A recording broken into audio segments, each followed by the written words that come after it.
gentlemen, please rise.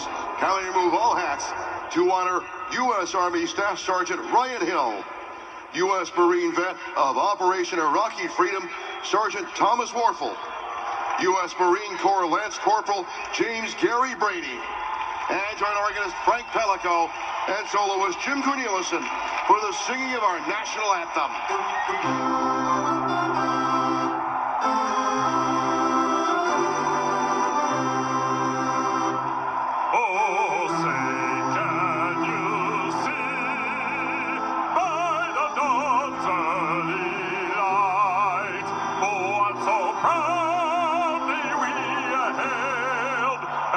Twilight's last gleaming, whose broad stripes and bright stars